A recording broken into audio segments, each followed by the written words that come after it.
Hello student, अस्सलाम वालेकुम। आपने पिछली वीडियो में फंक्शन से रिलेटेड कुछ क्वेश्चंस देखे हैं। अभी हमारा वो टॉपिक खत्म नहीं हुआ, अभी हमने और भी क्वेश्चंस देखने हैं। आपको बड़ा मजा आने वाला है इन क्वेश्चंस को देख के, आपकी प्रैक्टिस होगी, आपको अच्छा लगेगा। आपको यूँ लगेगा जैसे ये आ रहा है, आपको आपको समझ आ रहा है। मैं गारंटी देता हूँ इस बात की। तो चलते हैं अपनी अगली स्लाइड पे और देखते हैं कि हमारा पहला शॉर्ट क्वेश्चन जो है ना वो इस वीडियो का क्या होगा। हमने ऑलरेडी अभी तक सिर्फ दो क्वेश्चंस देखे हैं, अभी हम और भी क्वेश्चंस देख रहे हैं स्टूडेंट। और ये जो क्वेश्चन आपके सामने लिखा हुआ है जिसमें आपको फाइंड करना है कि जो फंक्शन डिक्लेरेशन है इसमें से कौन सा वैलिड है। तो स्टूडेंट ये अंडरस्टैंडिंग बेस्ड क्वेश्चन है, जिसमें आपको कॉन्सेप्ट्स के हिसाब से बताना है कि आपकी कौन सी स्टेटमेंट वैलिड है और कौन सी नहीं। तो मैं आपको बताता हूँ वन बाय वन कि हमारी कौन सी स्टेटमेंट वैलिड है और कौन सी नहीं। तो मैं इसके आगे मेंशन करता जाऊंगा, दिस स्टेटमेंट इज इनवैलिड। कैसे इनवैलिड है? देखें, जो फंक्शन का नाम होता है वो उसके लिए जो रूल आपने फॉलो करने होते हैं वो वही रूल होते हैं जो आपके रूल हैं वेरिएबल के नाम के लिए। अब वेरिएबल के नाम में आपने अगर पहला लेटर जो है वो डिजिट यूज़ नहीं करना तो फंक्शन के नाम में भी यूज़ नहीं कर सकते। दिस इज़ द रीज़न कि ये एक इनवैलिड फंक्शन डिक्लेरेशन है। अगर हम इसकी बात करते हैं तो फ्लोट एवरेज, एवरेज एक फंक्शन बनाया जा सकता है और इसमें हमने दो आर्गुमेंट पास किए हुए हैं, इंट एक्स और इंट वाई, और ये एक वैलिड डिक्लेरेशन है। ठीक है, अब आप ये कहेंगे कि सर ये जो इंट एक्स लिखा हुआ है खाली इंट क्यों नहीं, ऊपर तो इंट लिखा हुआ था, मैंने वो आपको एरर क्यों नहीं बताया? तो डिक्लेरेशन के टाइम पे आप वेरिएबल मेंशन कर सकते हैं, कोई फ़र्क नहीं पड़ता इससे। ठीक है, तो ये एक वैलिड वेरिएबल है, वैलिड फंक्शन डिक्लेरेशन है। नेक्स्ट हम बात करते हैं फ्लोट, फिर पर PAR, परसेंटेज कैलकुलेट करने के लिए शायद बनाया होगा। ये बिल्कुल ठीक है। फिर आगे पेरेंथेसिस के अंदर हमने आर्गुमेंट पास किए हुए हैं, फ्लोट लेंथ यहाँ भी ठीक है, फ्लोट एरिया यहाँ भी ठीक है। ये जो कॉमा लगाया गया है ये गलत है। अब ये देखें, ये अगर आपकी आंखों से ओझल हो जाए, पता ना चले, तो आप कहेंगे कि ये वैलिड है। बहुत केयरफुली आप एक एक पॉइंट को गौर से पढ़ेंगे तो आप आंसर तक पहुंच पाएंगे। ठीक है ना? आपने मतलब एक बार कोशिश करेंगे, ऐसे क्वेश्चंस को एक बार पढ़ने पर आंसर ना करें, ठीक है, क्योंकि आपकी प्रैक्टिस अभी कम है। तो थोड़ा सा बार बार एक दो स्टेटमेंट को बार बार देखें। तो ये भी एक इनवैलिड डिक्लेरेशन है। आगे हम बात करते हैं नेक्स्ट की, इंट सम, फिर आगे इंट फ्लोट कैर और आगे है जी सेमीकोलन। तो इंट रिटर्न टाइप होगी, सम भी हो गया, फिर आपने तीन आर्गुमेंट्स पास कर दिए, इंट फ्लोट और कैर। ये ऐसे आर्गुमेंट पास किए जा सकते हैं, कोई एक इंट हो जाए, कोई फ्लोट हो जाए, कोई कैरेक्टर हो जाए, ये हम कर सकते हैं। हमने पिछली वीडियो में ऐसे प्रोटोटाइप बना के भी देखे हैं। तो ये एक वैलिड वेरिएबल डिक्लेरेशन है। आगे हम बात करते हैं स्टूडेंट्स नेक्स्ट की, इंट कैलकुलेटर।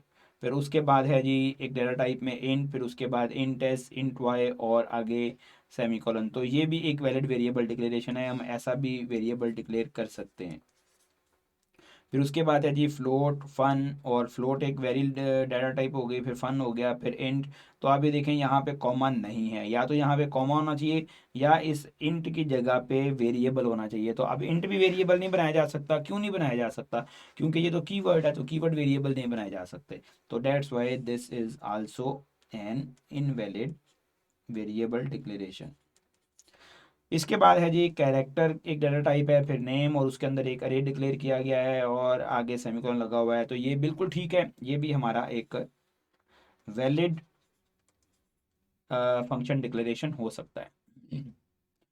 स्टूडेंट, मैंने आपको यहाँ पे बताया है हमारे पास यहाँ पे 1 2 3 4, 4 हमारे पास वैलिड हैं और 3 हमारे पास इनवैलिड हैं। अब इनवैलिड ये जो स्टेटमेंट मैंने आपको बना के दी है, इस किस्म की तो स्टेटमेंट कई बनाई जा सकती हैं। अगर मैं आपको कहूँ तो मैं तो बनाता रहूँगा, बनाता रहूँगा, बनाता रहूँगा।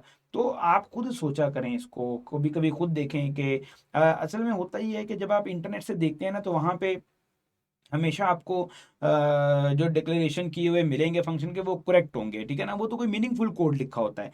तो प्रैक्टिस करने के लिए आप थोड़ा सा खुद भी लिखें और मुझे चेक करवाएं, कमेंट सेक्शन में बताएं, मुझे क्लासरूम में आके बताएं कि जी हमने ये लिखे हैं, क्या ये करेक्ट हैं या नहीं है। तो मैं इंशाल्लाह आपको गाइड करूंगा उसके अंदर कि आप इसको फिर और बेहतर कैसे कर सकते हैं। आगे हम देखते हैं स्टूडेंट, क्वेश्चन नंबर 4 हमारे पास क्या है, explain the concept of inline function, also right one example for function. जो इनलाइन फंक्शन है उसका कॉन्सेप्ट क्या है ये हमको देखना है जी। तो देखते हैं जी हमारा इनलाइन फंक्शन जो है इसका क्या मतलब है। The function declared with keyword in line, एक ऐसा फंक्शन जो हम कीवर्ड इन लाइन से डिक्लेयर करते हैं। ठीक है, यानी ये हम फंक्शन के शुरू में लिख देते हैं इन लाइन। इसका क्या पर्पज है? Known as inline function. The inline function is declared before main function, इसको आप मेन फंक्शन से पहले डिक्लेयर करेंगे। As a lot of CPU time is used when functions are called in program. जब हम किसी फंक्शन को कॉल करते हैं ना, तो उसको मेमोरी में आने में टाइम लगता है थोड़ा सा, ठीक है। Control is transfer from calling function to the called function, control जो है वो उस कॉलिंग फंक्शन पे जाता है, उसको कॉल करता है। Such time can be eliminate by using inline function, और ये टाइम हम एलिमिनेट कर सकते हैं इनलाइन फंक्शंस को यूज़ करके, ठीक है। तो इसका मतलब ये है कि अगर मैं ये कहूँ कि ये हमारे पास एक कंप्लीट रैम है, जो स्ट्रक्चर हमें मिला हुआ है प्रोग्राम को एग्जीक्यूट करने के लिए, मैं कहता हूँ ये मेन फंक्शन है। और अगर आपने कोई फंक्शन यहाँ पे लिखा, तो मेन फंक्शन इसको कॉल किया तो वो अलग से रैम के अंदर आएगा, ठीक है। फिर इसने अगर कोई एक फंक्शन था उसको कॉल किया, तो वो अलग से रैम के अंदर आएगा और अपना अपना काम करेगा। तो ये जो टाइम डिले हो रहा है ना इसके अंदर, फंक्शंस का रैम में आना, फिर अपना काम करना और फिर वहाँ से चले जाना, इसको ख़त्म करने के लिए हम इनलाइन फंक्शन का इस्तेमाल करते हैं। क्योंकि सीपीयू जो है इनको बहुत जल्दी एक्सेस कर लेता है, क्योंकि ये ऑलरेडी सीपीयू के पास ही होते हैं। और इसका जो सिंटेक्स है वो हम कैसे लिखते हैं, आप देखें स्टूडेंट, इसका सिंटेक्स हमने कैसे लिखा हुआ है। आपने इन लाइन शुरू में लिखना होता है, उसके बाद आपने कोई भी रिटर्न टाइप लिखनी है, ये हमारी मर्जी होती है कि हम बाकी जो डिक्लेरेशन है वो पहले जैसा ही है जैसे हम पहले लिखते हैं। बस हमने क्या करना है, इसको स्टार्ट करना है कीवर्ड इन लाइन से, ताकि ये सीपीयू को पता चल जाए कि ये एक स्पेशल टाइप ऑफ फंक्शन है। और इसको हम मेन फंक्शन के शुरू में हमेशा डिक्लेयर करते हैं, ठीक है ना। इसको डिफाइन आप कहीं भी कर सकते हैं, जहाँ पे आपका दिल करे आप इसको डिफाइन कर सकते हैं। डिक्लेयर हमें करना होता है इसको मेन फंक्शन के ऊपर। तो स्टूडेंट, ये आपको पता लग चुका है कि बेसिकली ये जो टाइम है उसको एलिमिनेट करता है इन लाइन फंक्शन को इस्तेमाल करके। ये भी एक कंप्लीटली अंडरस्टैंडिंग बेस्ड क्वेश्चन है। This is an understanding based question. आगे हम बात करते हैं स्टूडेंट क्वेश्चन नंबर 5 की। Right the output of the following code. आपको ये नीचे दो कोड दिए गए हैं, इनके आउटपुट ट्रेस करनी है। ऐसा क्वेश्चन तो बहुत ही बार पेपर में आएगा, हमने तो पहले भी काफ़ी क्वेश्चन किए हुए हैं। अच्छा, अब इन क्वेश्चंस में है क्या, हो क्या रहा है, कुछ समझ में नहीं आ रहा है यहाँ पे, तो मैं आपको एक्सप्लेन करता हूँ। पहले हम इस कोड को देखते हैं। ये हमारा फर्ज कर लें कोड नंबर 1 है, ठीक है।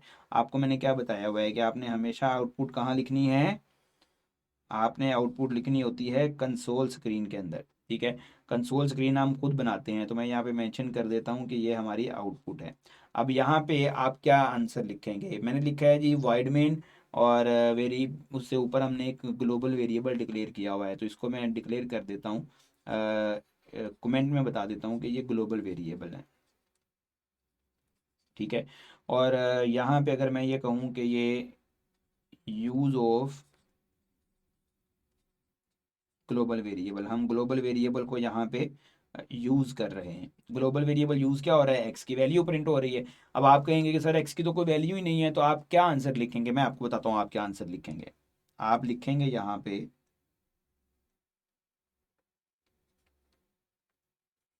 गार्बेज वैल्यू, ठीक है। बड़े मजे से लिखेंगे और खुश हो रहे होंगे कि हमारा आंसर ठीक हो गया है, लेकिन ये आंसर गलत है, ठीक है। ये आंसर बिल्कुल गलत है। कैसे गलत है मैं आपको बताता हूँ। तो स्टूडेंट, जो लोकल वेरिएबल होते हैं ना, उसके अंदर कंपाइलर कोई वैल्यू असाइन नहीं करता, ठीक है। क्योंकि जो लोकल वेरिएबल होते हैं उन वेरिएबल्स को तो स्पेस ही नहीं मिलती मेमोरी में, सिर्फ एलोकेट नहीं होती, रिजर्व हो जाती है, ठीक है। तो उनको स्पेस कब मिलती है, जब हम उनको इनिशियलाइज करते हैं। तो जो ग्लोबल वेरिएबल होते हैं ना, क्योंकि ये रैम के अंदर आ जाते हैं फौरन से, ये रैम में आ जाते हैं, इनको रैम में जगह मिल जाती है, जब तक प्रोग्राम रहता है ये रैम में एग्जिस्ट करते हैं। और अगर ये रैम में आ जाते हैं तो कंपाइलर इसके अंदर ऑटोमेटिकली जीरो असाइन कर देता है। अब आपको पता लग गया होगा कि इसकी आउटपुट क्या आएगी, इसकी आउटपुट आएगी जीरो, ठीक है। तो ये हमें जीरो प्रिंट करके देगा स्क्रीन के ऊपर। तो जो ग्लोबल वेरिएबल होता है ना, वो ऑटोमेटिकली रैम में आ जाता है, और फिर वो रैम में जब आता है तो उसमें कंपाइलर कोई वैल्यू असाइन कर देता है।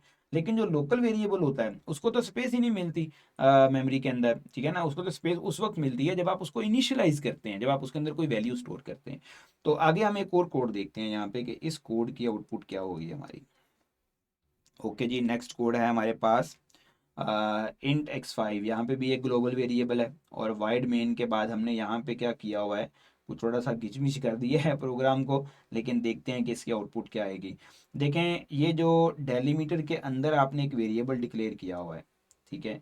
इस वेरिएबल को आप इस स्कोप के बाहर यूज नहीं कर सकते।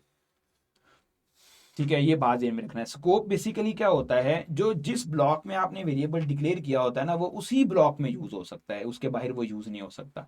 तो इस इंट एक्स असाइन 4 का मतलब है कि अगर सी आउट, अगर मैं इसको थोड़ा सा रेज करके बताऊं आपको, अगर तो हमने सी आउट इन ब्रैकेट के अंदर लिखा होता तो फिर तो वो 4 प्रिंट कर देता, क्योंकि उसका स्कोप है वो उस ब्लॉक के अंदर उसको आप यूज कर सकते हैं। लेकिन यहाँ पे एक्स क्या प्रिंट कर रहा है, तो भाई एक्स जो है वो यहाँ पे ये जो ग्लोबल वेरिएबल है उसकी वैल्यू प्रिंट करेगा, क्योंकि आप इस वेरिएबल को तो यहाँ एक्सेस कर सकते हैं ना, उसको तो यहाँ एक्सेस कर सकते हैं। तो इसका मतलब है कि यहाँ आपकी जो आउटपुट आने वाली है वो क्या आएगी, 5।